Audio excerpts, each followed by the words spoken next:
Good afternoon. We are going to take a look around a Fairline Phantom 40. So the Phantom 40, obviously as your name tells you, is a 40-foot Flybridge boat. 40 feet is generally considered by most people as a optimum size for a family, and the Phantom 40 certainly fits that criteria with two decent cabins, spacious saloon, very versatile Flybridge as you will see, and a decent sized cockpit as well. So the Phantom 40 first came around about 2002, 2003, running until 2009. This particular model was built in 2005, and she is fitted with the Volvo 63Ps, giving you 370 horsepower. And I'm sure you'll agree, very typically Fairline, very striking, modern looking Flybridge cruiser. If you didn't know, you would be surprised to hear that she is now 20 years old. So we'll have a quick wander around the decks, and then we'll get ourselves inside and we'll start talking about some spec. You can see here we've got teak laid bathing platform. You can just see sneaking in there, teak cockpit as well. So we've got good access straight onto the back on the bathing platform, or alternatively, if you are on a fixed pontoon like we are and we've then got low tide, you can get in through the side cockpit. I'll show you, there's a step inside the cockpit there as well. Decent side decks, easy to walk around, and this model has also got the benefit of some sunbathing cushions as well. So the sunbathing cushions just sit here in this recess. Of course, you've got to have the cup holders, but decent side decks, easy to get round. I do like the windscreens all, and the side windows all being completely flush fit, no window frames, so all fully bonded windows.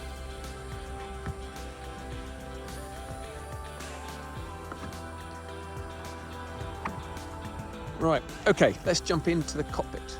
Okay, before we have a good look around the cockpit, let's go up and take a look at the Flybridge. You can see as we're going up onto the Flybridge, we've got these decent teak steps, take us all the way up, and then a sealed hatch above. Just get the covers off and take a look around. Okay, so Flybridge cushions have also all been recovered in the same grey Silvertex. Got a bit of navy piping in there as well, you can see. It's quite a nice finish. Clear dashboard. You can see here we've got the Raymarine E120 plotter and radar.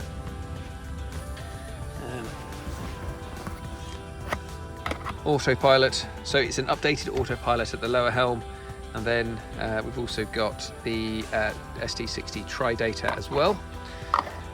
Now we have got three thrusters, controls that is, so there's only a bow and stern thruster. Okay, and this one is redundant, so just ignore that one. Nice clear dashboard, and again, as always on a Flybridge, look at that for visibility. Can't be beaten. But it's a nice space, this Flybridge up here.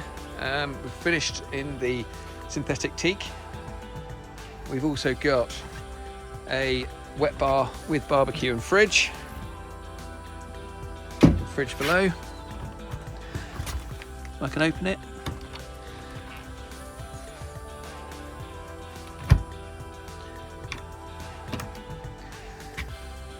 I quite like the seat here on the starboard side. Roll it back when you get into port, and you've got a nice chaise lounge. Very nice. So it's a very sociable Flybridge. You've got seating facing forward here, 1, 2, 3, and you probably even squeeze a small one in the middle. And then this U-shaped seating around the table as well. We can see up here on our Flybridge as well, we've got the searchlight, radar reflector, TV aerial, and perhaps not for today, but when the sun comes out, we have got a Binamy cover. Now the Flybridge as well has got covers for all the seating. It has also got an all-over tonneau cover, and the Binamy has got a cover as well. These are all available. They will be on the boat, but they're just away being cleaned at the moment. Right, cockpit. Okay, so now in the cockpit, there's that side step that I mentioned when we were outside. Easy to get in from the side deck. Also got additional sort of rope lockers on both wings here, so starboard and port. All your manual bilge pumps, access to your stern thruster control there as well.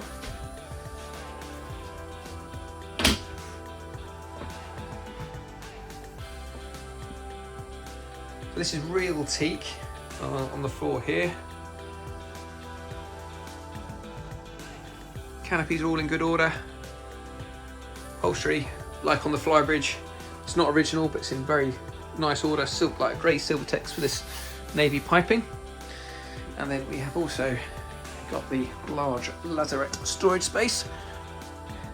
So as you can see, the lazarette is split between engine access and then storage. We've also got tanks back there as well. Your batteries in this box here, and that's it. This is the sunbathing cushions and some cushions from the Flybridge. And then if I just hop down, should be able to give you a little look at the engine bay as well. You can see access isn't bad at all, excuse my finger.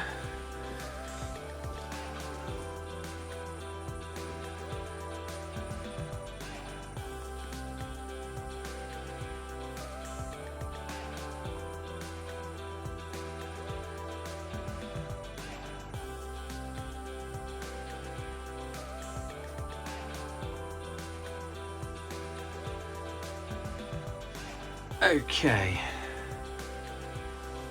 it's a very pleasant cockpit.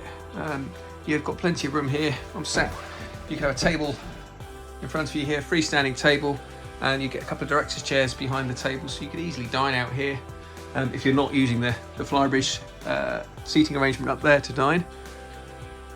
So cockpit certainly works from my point of view. Right, enough of the outside. It's cold, let's get into the warm. And here is the saloon. Like with the Flybridge and the cockpit, the grey theme has been continued in the main saloon. This grey leather upholstery, which personally I do really like. I think it goes very well with the high gloss cherry, which Fairlines of this era are famous for. I do like all the Venetian blinds as well. I mentioned it outside, this boat feels, certainly in its styling, is a lot newer than 2005. She was like a very modern boat. The other thing, hopefully, yes, we've got the lights on, but hopefully you can get an impression as well how light it is naturally in here. Plenty of windows. You take a seat on the here, you can see that you can see straight out. So if you are stuck inside on a bad day, you'll still get to enjoy the outside. So spec wise, as you'd expect, we've got heating. Obviously we mentioned the grey upholstery, nice carpets. The teak and holly floor in the galley again looks very good. So Fairlines often fall down on their linings. Let's have a look at these. These look to be very good. Slight bit of sagging just there, but crikey, it's not bad compared to some I've seen over the years. Stepping up onto the helm position. Look at the darker lining on here, again looks really, really good. These can often suffer, you can see them a bit of bleaching, or if they've had window leaks you can see staining. There is a windscreen cover, and the owners do keep that on normally, and obviously we've taken it off for viewings, but you can see there it has been well looked after. Let's talk a bit about the spec. We've got Raymarine E120 radar plotter, ST60 depth and speed log, and then it's had a upgraded Raymarine autopilot. We've got bow and stern thruster, complete with remote. So it's just a bow thruster control at the lower helm. So you do need the remote to access the stern thruster. I suspect you'll probably use that more often than any of the controls. Dashboards are all really good.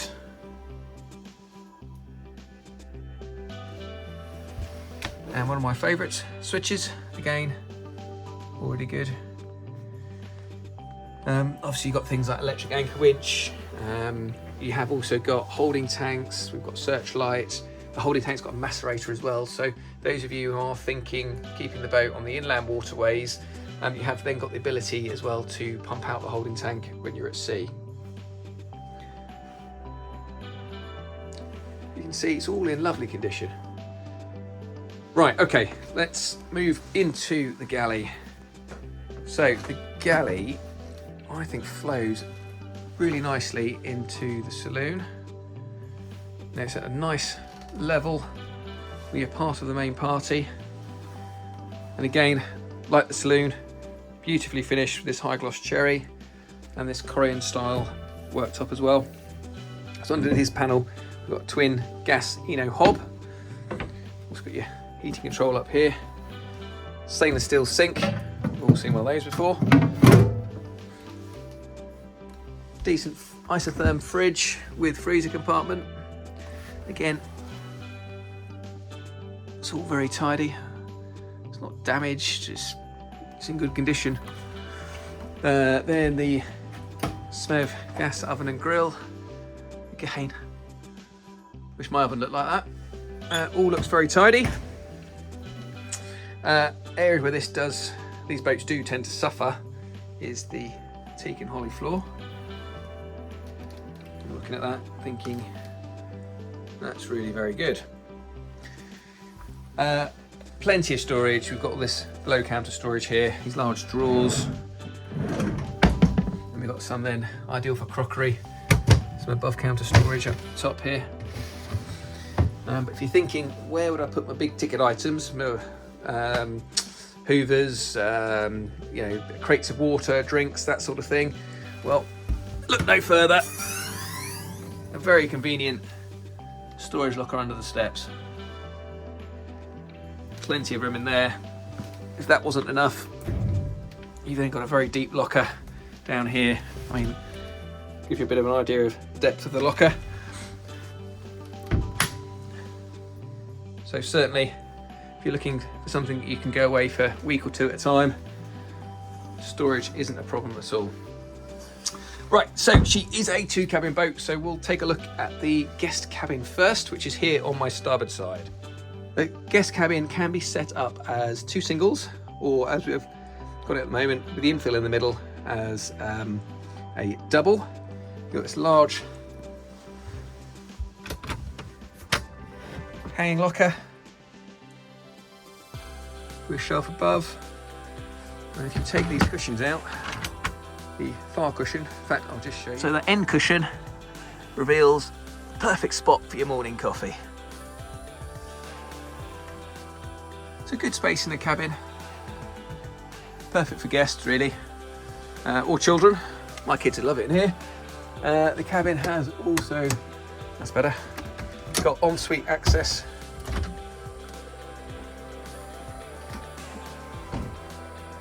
A very nicely finished toilet and shower.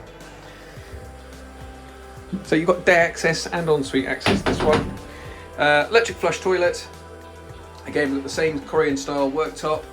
And of course, it's a Fairline. We've got the high gloss cherry in here as well. Now, the shower cubicle, step back so we can get that in. You can see there, that is a full height shower cubicle, so 6'1", 6'2" sort of room. So plenty of space.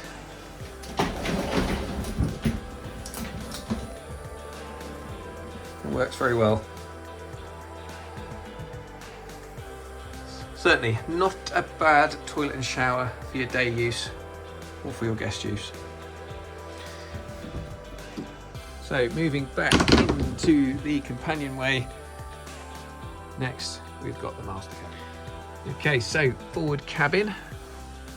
Not sure if you can get the same sort of reception as I can from the video, but this is a really big double bed with plenty of floor space as well. It's actually a more spacious cabin than you would perhaps expect.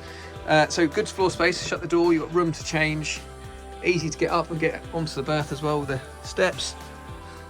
Obviously space for your tea and coffee in the morning up here, or if you're a spiller like me, a bit lower down. Looking at the linings, all very, very good. The TV here on the bulkhead, as you can see. Again, the woodwork, really, really good. You can often see these boats with the high gloss cherry finish or high gloss any finish, and they can suffer from a bit of blooming. So it looks like a bit of a sort of a smoky kind of finish. You haven't got any of that on this. It's all incredibly good. So this door is access to the ensuite, which we will certainly come to. Storage. Got these little vanity units here, one each side. Got a hanging locker here on the starboard side, good size. Not quite as deep as the guest cabin, but probably deeper than it looks on the video. You got a couple of drawers underneath the berth, and then on the port side, a shelving locker here as well.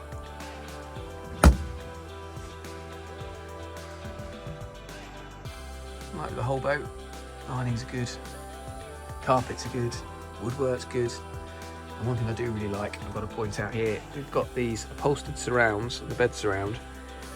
Normally, when someone changes the saloon upholstery, they forget about these surrounds, and you sort of, you come in here and it's a different colour to the saloon upholstery. Somebody has replaced all of this as well, so it does flow really nicely throughout the boat. Right, okay, so the ensuite, very, very similar to the day guest head. Full-size standing shower. We've got the Korean worktop, we've got high gloss cherry, we've got the electric flush toilet, heating. I forgot to mention heating in the other toilet, but heating in both heads as well. And all in lovely condition. These compartments can suffer on the blinds where they can go a bit rusty. These all look pretty good. You can't really avoid it, it's a damp environment. The same like with mirrors. You can often get some blacking in the edges of the mirrors. Again, really, really good.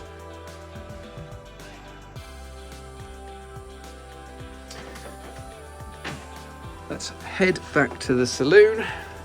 Right, so as we go back into the saloon, one thing, in fact two things I neglected to mention when we were in here earlier, is that we have got a drinks fridge. All important, some would say, myself included. So we've got a saloon drinks fridge, and you might also be thinking that the table's a bit small, or there isn't really place to dine if you've got extra guests, or 6 for dinner, for example. Worry not, the table has extending leaves, so you can make it bigger, and you've also got here on the port side removable seats, so you can squeeze 5, 6 around the table without any real problems at all. So I'm sure you agree, versatile boat, and in my opinion she feels like she's in good order, and I think she feels a lot more modern than her year of 2005. Last engine service was in 2024. We are only in January 25, so it has been done recently. Last anti-foul was in 2023. She also had new Flybridge covers in 24. I think they were for covering up the seats. You've got a full tonneau cover up there, along with seat covers as well. So if you don't want to use the tonneau cover in the summer months, you have just got the seat covers as well. It's had a couple of engine start batteries in 24 as well. So she's been well maintained. Hopefully you'll agree she's in good condition. So if you and the family are thinking of venturing into offshore cruising, or you want to upgrade something a bit bigger, she's definitely well worth a look. Full details as ever are on our website, www.mya.co.uk. Thanks for taking the time to have a look.